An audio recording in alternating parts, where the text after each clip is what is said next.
저 뭐야 우리 진표 형님이 여기 또 교회 이야기를 할 수가 없어요. 이분은 교회 전문이야. 예, 이제 우리 진표 형님이 황우여 이렇게 같은 목사님 밑에 예. 그 얘기하시려고 그러죠. 기독교 한국 침례회 수원 중앙 침례교회 이것도 수원. 예. 수원 중앙 침례교회 담임 목사였던 분 지금은 딴 분으로 바뀌었습니다만은 김장원 목사라는 분이 이분이 아주 대표적인 친미주의자예요. 왜냐 그 양반한테 내가 잘렸거든.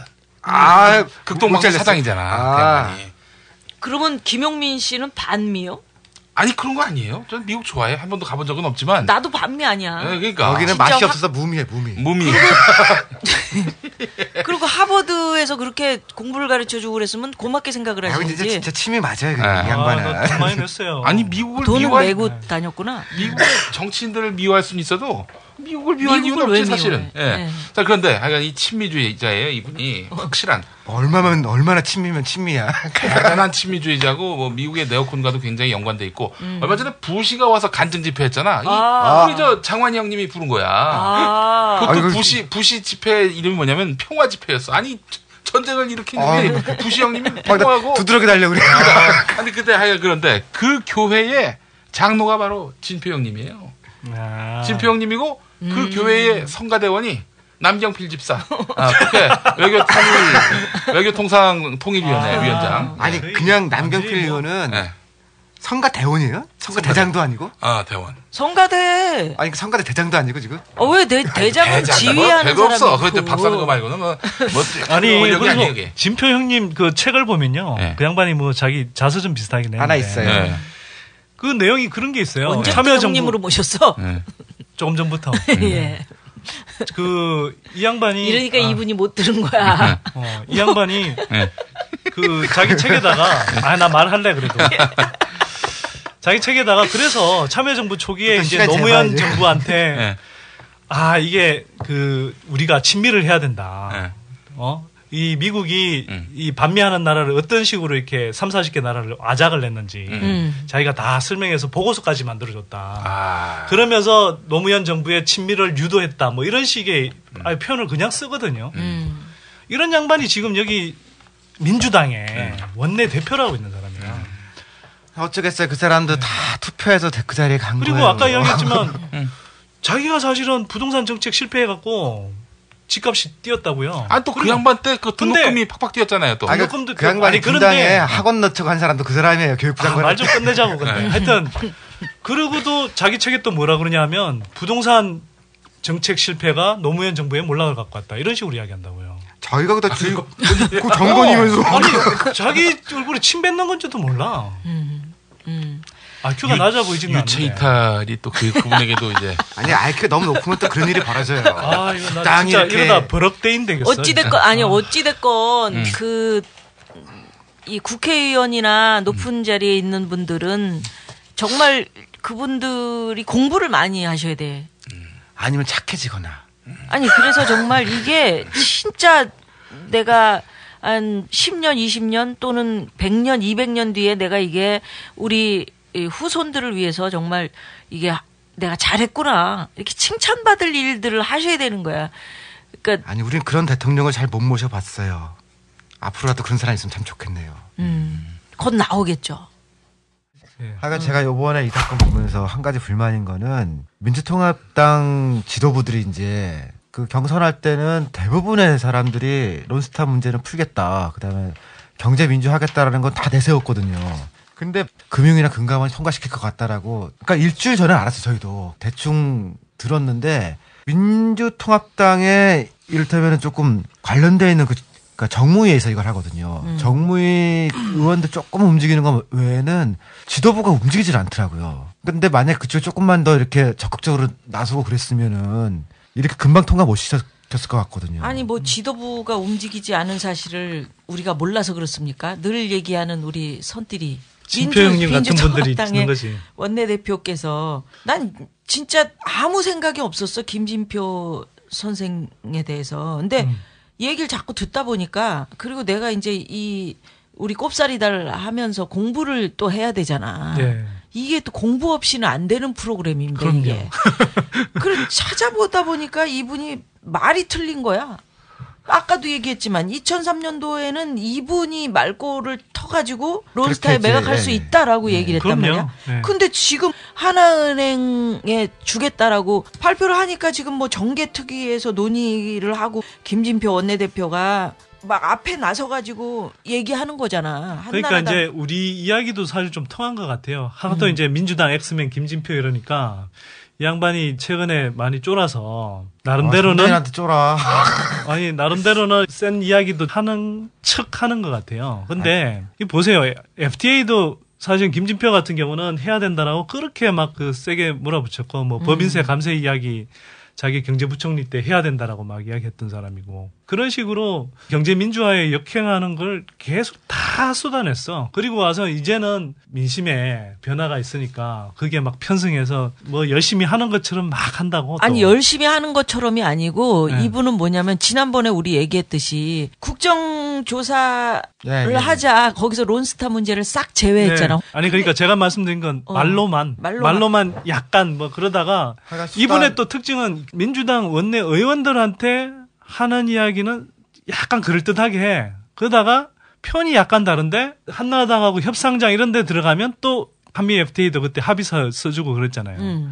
그런 식으로 조금씩 바꿔갖고 민주당 의원들 앞에 가면 막 자기가 뭐 대단하게 뭘 한 것처럼 이야기를 하고 그래서 사퇴 압력이나 이런 거 피해가고 이런 식으로 이렇게 늘 지내가는 그러니까 통합민주당 안에 있는 의원님들은 그 모습이 안 보이냐 이거지. 보이죠? 내 얘기는. 네.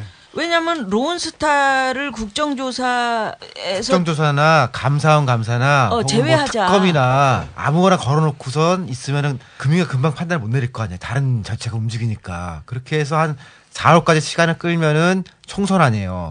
총선이면 이제 여야가 그러니까 다수당이 바뀌잖아요. 그 상황에서 조금 더 이제 이렇게 얘기를 해보자가 기본 작전이었던 건데. 아니 얘기를 들어봐. 론스타를 국정조사 문제에서 제외하자 했단 말이야. 그렇죠. 그리고 등원에 합의했는데 지금 김진표 원내대표가 론스타 먹튀 무효화 투쟁위원회를 꾸려갖고 적극 투쟁을 하자 이렇게 얘기를 하잖아. 네. 그러니까 이게 말이 되냐고. 어둡죠. 안 될 것 같아. 이게 말이 됩니까? 그러니까 말이 안 되죠. 그러니까 그게 신용은 한다는 거죠. 근데 이게 실제로 그만큼 강력한 의지를 가지고 추진하겠냐고. 지가 어쨌든 승인하는 게 좋겠다라고 이야기했던 사람. 통합민주당 의원님들은 이 모습이 안 보이냐 이거지 내 얘기는. 내가 몇 분한테 물어봤어요. 민주당 의원들 몇 분한테. 뭐 저도 짐작하고 있던 이야기 좀. 세다. 직접 물어봤어요? 아니 뭐 제가 요즘 낙곱살이 중에 곱살이지만 잘 나간 누님 옆에 곱살이 껴서 저도 좀 나가거든요. 근데 쉽게 말하면 이거예요. 민주당 안에 절반 정도가 김진표를 그냥 신임하는 거고 절반 조금 안 된 사람들이 그나마 좀 문제의식도 갖고 있는데 다 안면장사 아니에요. 그러니까 정례에 대놓고 뭐 원내대표 사퇴하라 이런 이야기를 못 하는 거지. 아니, 그러니까 고양이 목에 방어를 못 하는 거야. 사퇴까지는 아니더라도 아니 원내대표께서 왜 그렇게 하고 이번에는 왜 이렇게 합니까? 국민이 바라보는 게 안 보이십니까? 라고 말할 사람이 없냐 이거지. 그 안면 까는 걸 못 하더라고요. 그러면서 자기들이 무슨 다시 정권을 잡겠다고 그러고 뭐 총선 대선 얘기를 하고 그래. 근데 지금이라도 문제를 풀려고 그러면은 이제 야근수를 생각해 보잖아요. 그럼 법정 투쟁이 한 가지가 있을 수 있고 그다음에 문제를 일으킨 기관이 금융위 금감원이잖아요. 여기를 합치거나 없애거나 혹은 정부 직접 개편하겠다. 총선 끝나면은 국회에서 하면 할 수 있으니까 문제 일으킨 조직을 아예 틀을 바꿔버리겠다 하면은 공무원들 지금이라도 답을 찾아낼 거예요. 왜냐면 진짜 자리가 없어지니까요. 그렇지. 공무원들 그게 제일 무서워. 그걸 야당에서 할 수 있냐 이거지. 지금부터 하겠다라 총선 끝나면은 2달을 하겠다 그러면은 결정낸 거에 대해서 번복할 수 있는 거를 또 찾아낼 거예요. 그러니까 그걸 못 하냔 말이야 왜. 공무원은 제일 무서워하는 게 자기 부처 없어지는 거거든요. 지금 민주당의 구성이 어떻게 되는지를 조금 말씀을 드리면요. 일단 2008년에 뉴타운 바람 불면서 한나라당 뉴타운돌이들이 대거 들어가면서 민주당에 뉴타운돌이? 뉴타운 동양 바람돌이가 아니고 뉴타운돌이. 그러니까 뉴타운 법을 만들어준 사람들이 그 한나라당이 아니고 발의한 사람이 민주당 국회의원들. 민주당도 있는데 제가 말씀드리는 건 왜 서울이나 뭐 경기도도 마찬가지인데 뉴타운 지역에 한나라당 의원들이 상대적으로 많죠. 그 사람들이 이건 내년 총선 때 제가 조금 더 설명을 드릴 텐데 뉴타운 흑공약을 막 하고 그때 오세훈 시장은 이제 묵묵부답 상태로 있고 막 그러면서 그랬던 시절이 있었지. 뉴타운 바람 불어서 한나라당 의원들 대거 당선되고 우리가 이제 지몬미라고 하는 거 지켜주지 못해 미안해. 뭐 노회찬 의원 떨어졌고 그다음에 누구죠? 뭐 하여튼 심상정 의원도 있고 뭐 여러분들 그런 희생양이 생겼잖아요. 김건태 의원도 사실 그렇게 해서 아마 떨어졌던 거잖아요. 그렇게 해서 민주당 안에 그나마 된 사람들이 뭐 지역색을 따라가다 보니까 뭐 기억성하고는 상관없이 우리가 흔히 말하는 엑스맨류의 사람들. 그런 사람들이 상당히 이제 들어가 버린 거죠. 상대적으로 개혁적인 사람들. 뭐 이런 사람들이 민주당이나 야권 전체에서 이제 굉장히 상대적으로 적게 들어간 거고. 지금 민주당이 그러다 보니까 구성이 지금 80몇 명이 있는데 그중에 절반 이상이 김진표 의원 발언하는 거라든지 액션하는 거에 대해서 크게 문제의식을 못 느껴요. 이렇게 그러니까 김진표류. 그렇죠. 관료 독재파 또는 그 동조파들이 김진표색 지금 한 절반 이상 차지하고 있는 거예요. 근데 나머지 뭐 절반 좀 안 되는 그 민주당 의원들 중에서도 보면은 상대적으로 이제 그나마 개혁적이라고는 하는데 실제로는 경제 정책이나 이런 쪽은 잘 모르는 분들이에요. 그러니까 주도를 못하죠. 특히 이제 원내 사령탑인 원내 대표 김진표 의원이나 또 뭐 정책위 의장 이런 쪽은 관료파나 이런 사람들이 많이 자리를 잡고 있기 때문에 끌려다녀요. 그래서 늘 재밌는 얘기가 김종인 한나라당 비대위원이 김진표 원내대표를 질타를 하는데 재밌습니다. 한나라당의 경제민주화 이번에 정강 정책에다 넣는다는 거 아닙니까? 네, 이거에 대해서 김진표 원내대표가 총선용이다, 후한무치다 이렇게 얘기했더니 김종인 위원이 과연 김진표가 그런 이야기를 할 수 있는 사람인지 좀 의심스럽다. 뭐냐면 재벌공화국이라고 하는 것이 우리가 외환위기 사태 이후에 김대중 노무현 정부를 거쳐오는 과정에서 고착됐고 이것이 이명박 정부에서 조금 심화된 정도인데 그걸 가지고 마치 과거에는 아무 일이 없었던 것처럼 그런 발언을 한다는 것은 옳은 태도가 아니다. 그래서 제가 조금 더 부연을 하면 김종인 선생도 쭉 뭐 정치 쪽에서 계셨던 분이니까. 그러니까 김종인 의원을 제가 과거에 뭐 좀 뇌물 받고 뭐 이런 거에 대해서 제가 이제 부정적으로 이야기는 했는데 어쨌든 특히 노무현 정부 이후로 이렇게 뭐 재벌 개혁 문제라든지 이런 것들은 굉장히 강력하게 주장을 하셨던 분이거든요. 그런 양반 입장에서 보면 김진표 의원 같은 사람이 그 재벌 공화국, 삼성 공화국을 만들어 온 주범이거든. 그 사람이 아무 반성도 안 하고 지금 정략적으로만 판단해서 딱 말 바꾸고 있다고요. 그래서 이제 제가 지금 국면에서 한나라당은 그렇다 치고 민주당 안에서 이런 김진표로 대변되는 관료 독재파 엑스맨들을 걸러내지 않으면 제대로 된 대안 세력, 정치적인 수권 대안 세력이 나올 수가 없다는 거예요. 모든 정치인들이 바로 아셔야 되는 게 이제는 1인 미디어 시대고 모든 정보를 다 혼자서 찾아볼 수 있는 상황이기 때문에 그 옛날에 무슨 얘기를 했는지를 본인이 정확하게 아셔야 된다고. 그런 점에서 야든 여든 정말 원죄가 있다면 그것을 속죄하고 다시 갈 수 있는 방향을 모색을 해봐야 되는 거지. 2003년에는 분명히 론스타에 매각할 수 있다라고 하신 분이 지금 론스타 먹튀를 반대하는 무슨 뭐 투쟁 본부를 만들어가지고 이게 도대체 말이 되냐 이거지. 말이 안 되는 건데 왜 그 안에 있는 많은 야당에 있는 의원님들이 그 얘기를 바로잡지 못하고 여기 처음부터 원점에서 다시 시작한다 하면은 국민들이 안 밀어줄 사람이 어디 있어. 통합민주당 처음에 시작할 때 국민들이 그 오픈 프라이머리 한다고 해가지고 저도 그러니까 다 거기에 아니 그래서 이런 국민들인데 지금 제가 급히 이걸 세우기 위해서 행정소송부터 민주당이 들어갔었어야 되는 거예요. 그렇지. 지금도 늦지 않은 거지. 일단 세우자 그러고선 가처분 신청부터 그쪽에서 미리 하고 물론 외환은 노조나 시민단체에서 할 거지만 그건 거기고 그렇지. 여기가 당했다라고 해서 소송부터 들어가고 나서 기글 꾸려도 늦지 않죠. 정치권이 움직이는 게 가장 빠르죠. 그렇죠? 지부장님. 노조 입장에서 좀 뭐 추가로 뭐 어떻게 했으면 좋겠나. 첫째는 진실과 관련된 것들이 밝혀져야 되는데 이게 묻히는 게 가장 안타깝고, 두 번째는 직원들이 느끼기에 그런 건 있는 것 같습니다. 그러니까 한계를 너무 정하고 움직이는 거 아니냐라든지 좀 이런 거. 그러니까 한계를 정하고 움직이는 그러니까 이게 정치권에서. 네네네. 예를 들면 승인이라든지 아까 뭐 우 박사님 말씀하셨지만은 그렇게 많이 반대를 하고 이제 최고위원들께서도 직접 금융위원장을 불러서 여러 가지 질타도 하고 그렇게 했는데 며칠 뒤에 날치기를 했다는 거죠. 그러니까 그 전에 반드시 저희들이 볼 때는 막았어야 했고 이런 게 좀 있을 것 같습니다. 노조 입장에서 조금 드리기가 쉬운 말씀은 아닙니다만 사실 직원들 생각은 그렇습니다. 그러니까 아까 책임 문제를 말씀을 하셨는데 론스타 문제에 대해서는 뭐 임직원들도 해결할 책임이 있고 저희들 나름대로 노력을 다했습니다만 국민적 문제이기 때문에 금융관료들이나 정치권에서도 당연히 이 문제를 뭐 바른 길로 가도록 해야 되는 책임이 있다고 봅니다. 그러면 그 책임에 갑하던 그런 노력을 한 분들에 대해서는 당선을 시켜주시고 그거에 역행을 한 사람들, 론스타를 부당하게 도와준 사람들은 좀 그 선거에서 안 되도록 해주셨으면 좋겠습니다. 저희 그 세금혁명당은 뭐 낙천운동을 아주 적극적으로 할 거니까요. 저희 나름대로 기준을 가지고. 네네. 그때 좀 제휴를 하시죠. 지금 론스타에서 4조 6천억 원이 넘는 막대한 차익을 걷어가지고 가는 거거든. 그러니까 이 돈이 이제 하나 금융지주로부터 나가야 되는데 어떻게 할 거냐. 이거 막아야 된다. 그런 얘기인 거죠. 사실 은행에서 전에 하나금융이 했던 것처럼 그렇게 2조 원씩 배당을 빼갈 거면 그런 지주사는 만들지를 않았어야 되는 거거든요.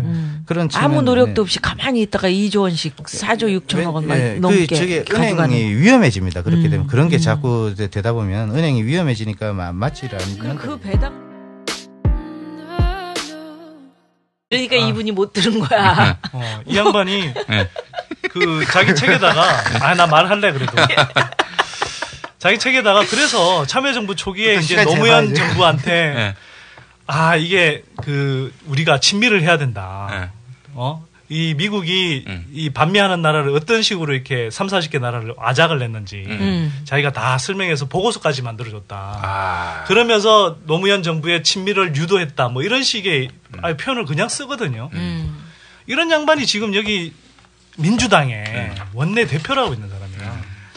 어쩌겠어요. 그 사람도 다 투표해서 그 자리에 간 그리고 거예요. 아까 이야기했지만 자기가 사실은 부동산 정책 실패해갖고 집값이 뛰었다고요. 또 그 양반 때 그 등록금이 팍팍 뛰었잖아요. 또. 등록금도 그 양반이 분당에 학원 넣자고 한 사람도 그 사람이에요. 교육부 장관. 말 좀 끝내자고. 근데 하여튼 그러고도 자기 책에 또 뭐라 그러냐면 부동산 정책 실패. 우리 진표 형님이 여기 또 교회 이야기를 할 수가 없어요. 이분은 교회 전문이야. 이제 우리 진표 형님이 황우여 이렇게 같은 목사님 밑에 그 얘기 하시려고 그러죠. 기독교 한국 침례회, 수원 중앙 침례교회. 이것도 수원. 수원 중앙 침례교회 담임 목사였던 분, 지금은 딴 분으로 바뀌었습니다만은 김장원 목사라는 분이 이분이 아주 대표적인 친미주의자예요. 왜냐? 그 양반한테 내가 잘렸거든. 극동방송 사장이잖아. 그 양반이. 그러면 김용민 씨는 반미요? 아니 그런 거 아니에요. 저는 미국 좋아해. 한 번도 가본 적은 없지만. 나도 반미 아니야. 그러니까 여기는 맛이 없어서 무미해.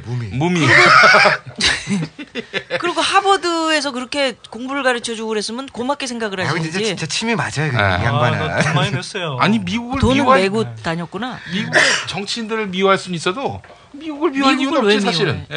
자 그런데 하여간 이 친미주의자예요 이분이. 통합당 지도부들이 이제 그 경선할 때는 대부분의 사람들이 론스타 문제는 풀겠다. 그다음에 경제 민주하겠다라는 건 다 내세웠거든요.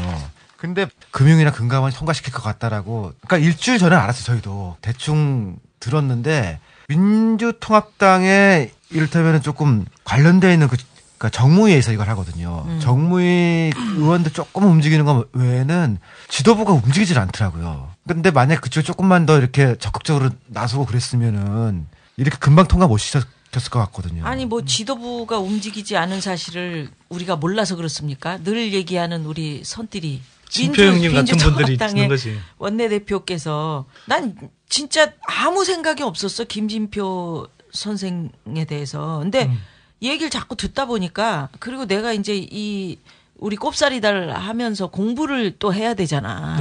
이게 또 공부 없이는 확실한 얼마나 친미면 친미야. 대단한 친미주의자고 뭐 미국의 네오콘과도 굉장히 연관돼 있고 얼마 전에 부시가 와서 간증 집회했잖아. 우리 저 장환희 형님이 부른 거야. 그것도 부시 집회 이름이 뭐냐면 평화 집회였어. 아니 전쟁을 일으키는 부시 형님이 평화하고 두드러기 달려 그래. 아니 그때 하여 그런데 그 교회의 장로가 바로 진표 형님이에요. 진표 형님이고 그 교회의 성가대원이 남경필 집사, 그때 외교통상통일위원회 위원장. 아니 그냥 남경필 의원은 성가대원이에요? 성가대장도 아니고? 대원. 성가대. 아니 성가대 대장도 아니고 지금? 왜 대장은 지휘하는 별거 없어. 사람이 그때 박사는 거 말고는 뭐 아니 그리고 진표 형님 그 책을 보면요, 그 양반이 뭐 자기 자서전 비슷하긴 했는데 하나 있어요. 그 내용이 그런 게 있어요. 언제 참여정부 형님으로 모셨어? 조금 전부터. 예. 이 양반이 배가 노무현 정부에 몰락을 갖고 왔다 이런 식으로 이야기한다고요. 자기가 그다 그 정권이면서 아니 자기 얼굴에 침 뱉는 건지도 몰라. IQ가 낮아 보이지는 않는데. 유체 이탈이 또 그분에게도 이제 아니 IQ가 너무 높으면 또 그런 일이 벌어져요. 이거 나 진짜 이러다 버럭대인 되겠어. 어찌됐건 이 국회의원이나 높은 자리에 있는 분들은 정말 그분들이 공부를 많이 하셔야 돼. 아니면 착해지거나. 아니 그래서 정말 이게 진짜 내가 한 10년, 20년 또는 100년, 200년 뒤에 내가 이게 우리 후손들을 위해서 정말 이게 내가 잘했구나 이렇게 칭찬받을 일들을 하셔야 되는 거야. 그러니까 아니 우리는 그런 대통령을 잘 못 모셔봤어요. 앞으로라도 그런 사람 있으면 참 좋겠네요. 곧 나오겠죠. 하여간 제가 이번에 이 사건 보면서 한 가지 불만인 거는 민주통